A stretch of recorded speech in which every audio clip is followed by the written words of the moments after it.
Hello everyone, मेरा नाम है अदिति। आप सभी लोगों के लिए आज से इस क्लिप के अंदर टॉपिक वाइज मैं आपके लिए वीडियोस लाई हूँ। ये जो वीडियोस है ये आप लोगों के लिए काइंड ऑफ एक डेमो भी है जो हम लोगों ने पेड क्लासेस में ऑलरेडी पढ़ा है। तो आपको यूट्यूब पे फ्री ऑफ कॉस्ट कुछ कुछ झलकी मिलने वाली है कि हमने पेड क्लासेस में क्या पढ़ा था। एक विटनेस की जैसे एक प्रूफ भी आप लोगों के सामने है कि जो हमने क्लास में पढ़ा और हमारे एग्जाम के अंदर क्या आया वो भी आप कोरिलेट कर सकते हो। तो आप लोगों के लिए रोज शाम को 7 बजे ये सीरीज आने वाली है जिसके अंदर हम आप लोगों को डिटेल में पढ़ाएंगे कि पूरा सीएस में कैसे आप लोग सॉल्यूशन दे सकते हो। इफ यू विश कि इसी तरीके से 2024 दिसंबर के लिए आप लोग हमारे साथ ज्वाइन करना चाहते हो, मेरे साथ पूरा कंप्यूटर साइंस पढ़ना चाहते हो, तो 1 जुलाई से आपका कोर्स स्टार्ट हो रहा है। देखो, प्लान करो, अपने आप प्रूफ देखो कि हमने क्या पढ़ा, कैसे पढ़ा, और लाइव फाउंडेशन बैच 1 जुलाई से ज्वाइन कर लो।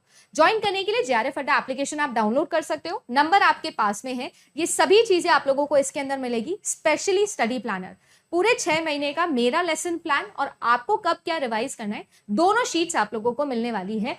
पहला सेशन होगा 1 जुलाई को, तो ज्वाइन कर लीजिएगा, नंबर आप लोगों के पास में है। और अब चलते हैं कंटेंट पर, आज के टॉपिक के ऊपर। अब बात ये आ जाती है कि हमने मैम बूलियन एक्सप्रेशन सीखा, बूलियन एक्सप्रेशन एसओपी से कैसे बनाते हैं वो सीख लिया, पीओएस से कैसे बनाते हैं वो भी सीख लिया। अब नेक्स्ट स्टेप क्या था हमारा मैम, मिनिमाइजेशन। क्या था? मिनिमाइजेशन। पहले तो बूलियन एक्सप्रेशन लिखना सीखा था ट्रुथ टेबल से, तो ट्रुथ टेबल से लिखने के 2 तरीके हैं, या तो एसओपी लिखोगे या पीओएस लिखोगे। अब जब लिख के बूलियन एक्सप्रेशन आ गया तो उस बूलियन एक्सप्रेशन को मिनिमाइज करने का काम आएगा। अब मिनिमाइज करने के हमारे पास में बहुत सारे तरीके हैं, या तो आप क्या कर सकते हो, डायरेक्टली थ्योरम्स का इस्तेमाल कर सकते हो, या फिर आप क्या कर सकते हो, रामबान के मैप लगाओगे। के मैप जिसको मैं इंट्रोड्यूस कर चुकी हूँ लास्ट सेशन के अंदर ऑलरेडी। अब जो ये के मैप है मैम, ये के मैप को हम लोग बोलते हैं कार्नोफ ग्राफ, नाम है साइंटिस्ट का जिसने बनाया था, है ना। कार्नोफ ग्राफ, मैप और ग्राफ एक ही टर्म में यूज होता है कंप्यूटर साइंस में। और ये जो है ये किस पे काम करता है, अगर एसओपी है तो हम क्या बनाते हैं 1, हम क्या करते हैं के मैप के अंदर लिखते हैं 1। अगर कार्नोफ ग्राफ आप बनाओगे पीओएस के लिए तो क्या लिखेंगे मैम, ऑब्वियसली 0। इसका सारा गेम 0 से चलता है, इसका सारा गेम 1 से चलता है, बाकी सब कुछ बिल्कुल सेम होता है, सब कुछ बिल्कुल सेम होता है। 2 वेरिएबल, 3 वेरिएबल और 4 वेरिएबल, ये 3 तरीके के मैप आपको पढ़ने ही पढ़ने हैं, है ना। मैक्सिमम हम 5 वेरिएबल का बनाते हैं, इससे ज्यादा हम नहीं बनाते क्योंकि वो कॉम्प्लिकेटेड हो जाता है। के मैप जो होता है उसके अंदर अगर मैं बात करूं तो आपको ये पता होना चाहिए कि जो के मैप है वो हमेशा किन के लिए यूज होता है, हमेशा यूज होता है बेटा ग्रे कोड्स के लिए। चलो भाई, तो के मैप बनाना सीखे फिर, है ना, के मैप बनाना सीखे।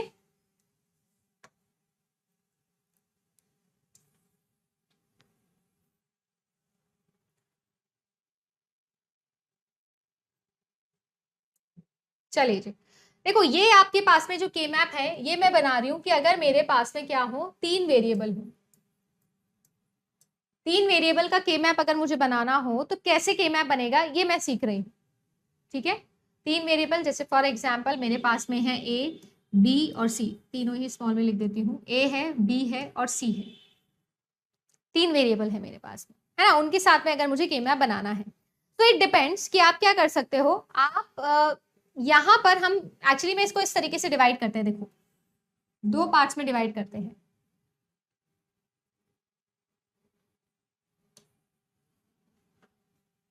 ठीक है, तो बेसिकली आपके ऊपर डिपेंड करता है कि आप यहाँ पर एक वेरिएबल लेना चाहते हो और बचे हुए दोनों वेरिएबल्स को यहाँ लेना चाहते हो, या चाहो तो आप उल्टा भी लिख सकते हो, कोई फर्क नहीं पड़ेगा। आप जो है यहाँ पर 2 वेरिएबल्स ले सकते हो और यहाँ पर 1 वेरिएबल ले सकते हो, किसी को कोई दिक्कत नहीं है, कभी जीवन में कोई प्रॉब्लम नहीं होगी। ये इसकी जगह इस तरीके से बन जाएगा, समझ में आ रहा है। या तो आप ऐसे बना सकते हो या आप ऐसे बना सकते हो, कोई मनाही नहीं है। पर मैं चाहूंगी कि मैं, आप, जितने भी बच्चे पढ़ रहे हैं वो सब सेम ही मेथडोलॉजी को यूज करें, सो दैट जब भी हम सॉल्व करेंगे तो हमारे आंसर सेम आएंगे, ठीक है, क्योंकि के मैप से अलग अलग आंसर्स पॉसिबल हो सकते हैं। अब बात यह है कि आप चाहो तो ये भी कर सकते हो कि यहाँ पर बी लो और यहाँ पर ए सी ले लो, इसको भी किसी ने रोका नहीं है, गलत नहीं है, आप कर सकते हो। बट फिर मैं क्या बोलूंगी कि मैं और आप सेम मेथडोलॉजी यूज करेंगे ताकि हमारे आंसर कोइंसाइड करें। तो तो मैं हमेशा जिस तरीके से फंक्शन में डेफिनेशन गिवन होती है ना, मैं उसी तरीके से लिखती हूँ। अब यहाँ पर मेरे पास में अगर मैं 3 वेरिएबल्स की बात करूँ तो टोटल लिटरल्स कितने हैं? टोटल लिटरल्स कितने होंगे मैम? 0 से लेकर 7 तक हो सकते हैं, 0 से लेकर 7 तक हो सकते हैं, है ना। तो यहां पर भी मैं बना देती हूं 1 2 एंड 3। इस तरीके से मैंने इसको बना दिया है। अब हम नाम कैसे देते हैं? देखो, नामकरण करने का जो तरीका होता है वो एक्चुअली में ग्रे कोड ही होता है। कैसे होता है?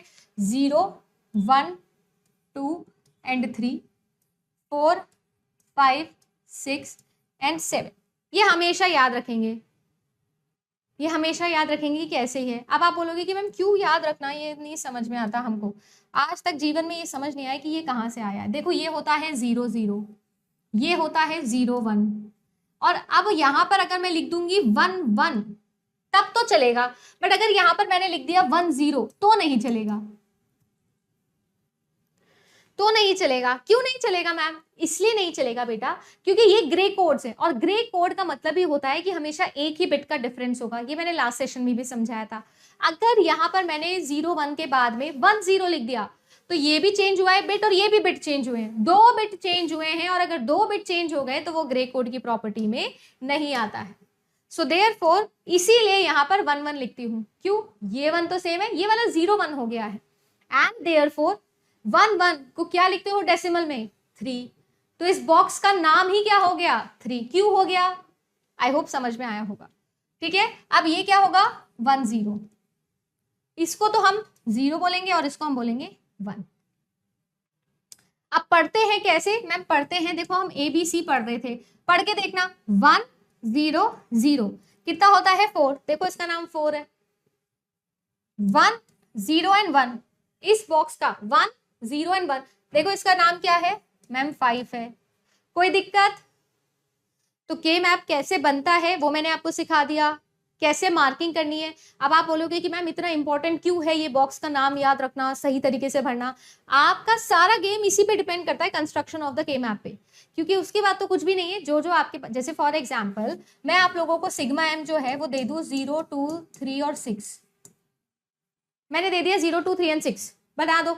अब करना कुछ भी नहीं है, जहां जहां मिन टर्म कह रही है वहां वहां 1 कर दो। 0 2 3 और 6, ये लो कर दिया जी, कर दिया। और कुछ नहीं करना था, ये कर दिया।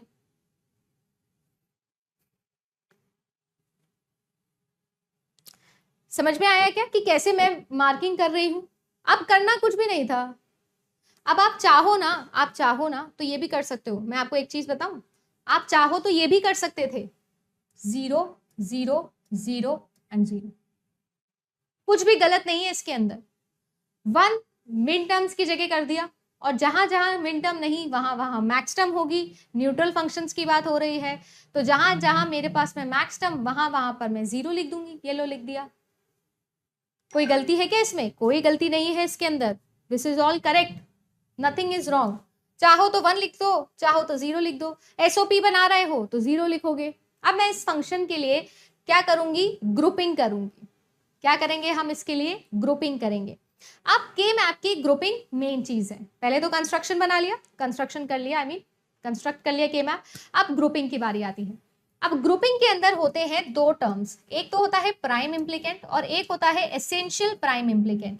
ये 2 चीजें हैं जो हमें यहाँ पर सीखनी है। जब भी हम ग्रुप बनाते हैं तो ग्रुप हमेशा बाइनरी नंबर्स का ही बनता है। आई मीन आपका इवन नंबर का बनेगा, या तो 2 का बनेगा, या 4 का बनेगा, या 8 का बनेगा। हमेशा बाइनरी डिजिट्स का ही बनेगा, या आप कह सकते हो कि जो 2 की पावर है उसी का ग्रुप बनेगा हमेशा। 2 का, 4 का, 8 का, 16 का, कभी भी 6 का ग्रुप, या आप लोग कभी भी जो है वो 12 का ग्रुप नहीं देखोगे।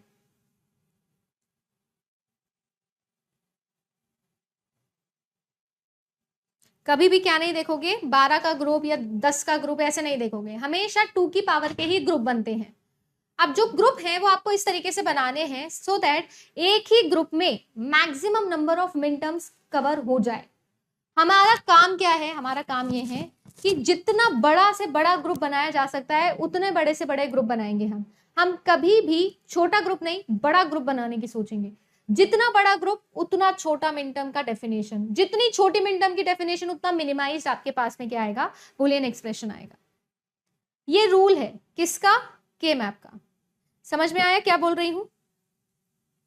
अब जैसे इस सीन में अगर आप लोग देखो तो मेरे पास में बहुत सारी पेयरिंग पॉसिबल है, पर जो एक रूल है वो ये कहता है कि हमेशा जो पेयरिंग है वो आप रो वाइज करो, और फिर आपके पास में कुछ भी पॉसिबिलिटी नहीं है तो फिर कॉलम वाइज करो। समझ में आ रहा है क्या। सबसे पहला आपके पास में काम ये होना चाहिए कि आप जो पेयरिंग है उसे रो वाइज करो। अगर रो वाइज पॉसिबल नहीं है तो फिर हम कॉलम वाइज बनाते हैं। जैसे यहां पर देखो आपके पास में ये एक पेयर बन रहा है। अब क्योंकि ये जो के मैप होता है इसकी बाउंड्रीज जो होती है, इसके एंड पॉइंट जो होते हैं वो कर्व में होते हैं, तो इसीलिए एक ये पेयर और एक ये पेयर बन गया मेरे पास में। और अगर अब मैं बात करूं तो ये वन बेचारा अकेला रह गया और इसके लिए और कोई ऑप्शन भी नहीं है, तो ये वाला पेयर भी एक मेरा बन गया। तो अगर टोटल यहां देखूं मैं तो मेरे पास में कितने पेयर बन रहे हैं, आपके पास में मैम एक पेयर ये बन रहा है, एक पेयर ये बन रहा है और एक पेयर ये बन रहा है। क्या 3 पेयर बन रहे हैं मेरे पास में, बन रहे हैं क्या। क्या यहाँ पर मैंने सारे नंबर ऑफ वंस कवर कर लिए, यस मैम। क्या मैंने यहाँ पर ट्राई किया कि मैं बड़े से बड़ा ग्रुप बनाऊं, यस मैम। क्या मैंने हमेशा यहाँ पर 2 की पावर वाले पेयर बनाए हैं, यस मैम। सारी चीजें मैंने फॉलो कर ली है क्या, बिल्कुल फॉलो कर ली है। अब मेरे पास में यहाँ पर क्या आ गए हैं, 3 ग्रुप आ गए हैं। अब इन 3 ग्रुप के अंदर मैं प्राइम इम्प्लीकेंट्स और इम्प्लीकेंट्स की क्या डेफिनेशन होती है वो बताती हूँ। देखो इम्प्लीकेंट्स तो कुछ भी नहीं होता है, मिन टर्म्स को ही बोलते हैं। प्राइम इम्प्लीकेंट का मतलब क्या होता है, प्राइम इम्प्लीकेंट मतलब जो ग्रुप के अंदर आने वाले जितने भी मिन टर्म्स होती है ना उन सबको हम लोग प्राइम इम्प्लीकेंट कहते हैं। मतलब जितने भी ग्रुप आपने बनाए हैं ये आपके प्राइम इम्प्लीकेंट कहलाते हैं। देखो 1, 2 और 3 मैंने प्राइम इम्प्लीकेंट बता दिए। समझ में आया। अगर मैं इसको ध्यान से देखूं तो मेरे पास में यहां पर एसेंशियल प्राइम इम्प्लीकेंट की अगर मैं बात करूं तो एसेंशियल प्राइम इम्प्लीकेंट ऐसे प्राइम इम्प्लीकेंट है जो किसी के साथ भी कॉमन नहीं है। ऐसे प्राइम इम्प्लीकेंट्स जो किसी और ग्रुप में नहीं आते हैं, ऐसे प्राइम इम्प्लीकेंट्स को हम क्या कहते हैं, एसेंशियल प्राइम इम्प्लीकेंट्स। जैसे फॉर एग्जांपल ये वाला जो ग्रुप है, देखो ये भी कॉमन है, ये वाला जो ग्रुप है ये भी कॉमन है, और ये वाला जो ग्रुप है ये भी कॉमन है। मैं यहां पर कोई भी एसेंशियल प्राइम इम्प्लीकेंट नहीं निकाल पा रही हूं। क्या कह रही हूं, मैं यहां पर कोई भी एसेंशियल प्राइम इम्प्लीकेंट नहीं निकाल पा रही हूं। प्राइम इम्प्लीकेंट 3 है, 3 ग्रुप मैंने निकाल दिए हैं, पर एसेंशियल प्राइम इम्प्लीकेंट नहीं निकाल पा रही। क्यों नहीं निकाल पा रही, क्योंकि मैम अगर देखो आप इस ग्रुप को देखो तो ये और ये वाला इसके साथ कुछ ना कुछ कॉमन आ रहा है। अगर आप इस ग्रुप को देखो तो इसके साथ भी कुछ ना कुछ कॉमन आ रहा है, क्योंकि ये वाला जो 1 है ना, ये वाला 1 इसकी पोजीशन ऐसी है कि इसकी वजह से सारी गड़बड़ हो रही है और मेरे पास कोई एसेंशियल प्राइम इम्प्लीकेंट नहीं आ पा रहा है। सिमिलरली अगर मेरे पास में एक ऐसा सिनेरियो हो, देखना ध्यान से, मेरे पास में अगर ऐसा सिनेरियो हो, एक के मैप है और मेरे पास में ऐसा सिनेरियो हो, अब देखो अब ग्रुप बनाओ, कैसे ग्रुप बनेगा, एक ग्रुप ये बन गया, एक ग्रुप ये बन गया और एक ग्रुप ये बन गया, बन गए। अब यहां पर मैं बोलूं प्राइम इम्प्लीकेंट्स तो 3 बता दोगे क्योंकि 3 ग्रुप बन रहे हैं, बट अगर आप नोटिस करो तो एक चीज ये देखो, सारे 1 कवर हो गए क्या, हाँ सारे 1 कवर हो गए और कुछ करने की भी जरूरत नहीं है। तो ये जो सिचुएशन है, ये जो 2 ग्रुप आए हैं ये क्या कहलाएंगे, एसेंशियल प्राइम इम्प्लीकेंट्स। तो एक्चुअली में अगर नोटिस करो तो ये सही था, ये जो पहले वाला बनाया था वो सही था। मैंने बोला कि यार ये जो आपने किया है मैम, ओहो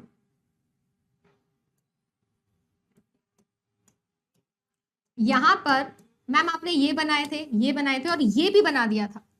यार ये वाला जो ग्रुप है इसके बनाने की कोई जरूरत थी क्या, कोई जरूरत ही नहीं थी ना। यहाँ पर सारे नंबर ऑफ वंस कवर हो गए, सारा प्रॉब्लम भी सॉल्व हो गया, सब कुछ हो गया। यानी कि मैम क्या हम हमेशा एसेंशियल प्राइम इम्प्लीकेंट्स बनाने का ट्राई करें, जी बिल्कुल। जब एसेंशियल प्राइम इम्प्लीकेंट्स ना बने तब हम प्राइम इम्प्लीकेंट्स बनाना ट्राई करेंगे। Essential prime implicant is actually prime implicants with uniqueness. कुछ भी कॉमन नहीं आना चाहिए दोनों प्राइम इम्प्लीकेंट्स के अंदर, तब हम उस प्राइम इम्प्लीकेंट को बोलते हैं essential prime implicant. I hope इस एग्जाम्पल से क्लियर हो गया होगा कि दोनों में क्या डिफरेंस है, कैसे इसके अंदर कोई भी एसेंशियल प्राइम इम्प्लीकेंट मैं नहीं निकाल पा रही हूँ। Is it possible? Yes it is possible. देखो ना, कुछ भी कॉमन नहीं है।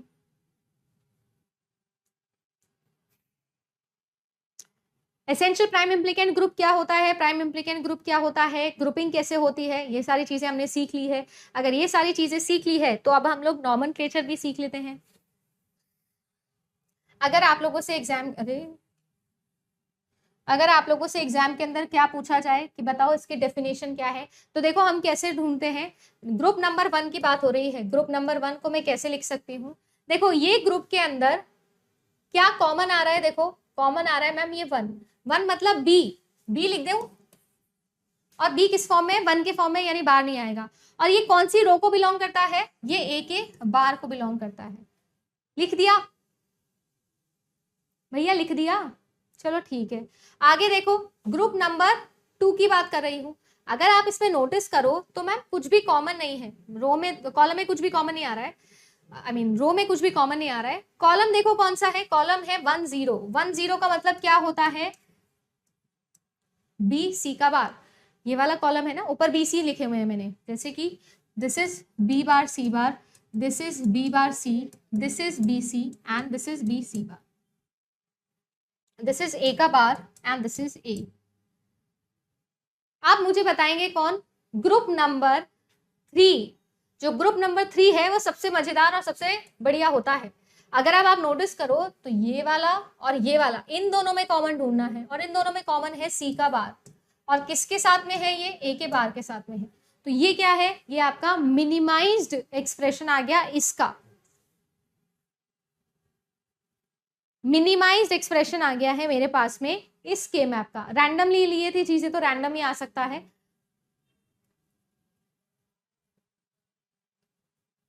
बट आई होप कि आपको ये समझ में आ गया होगा।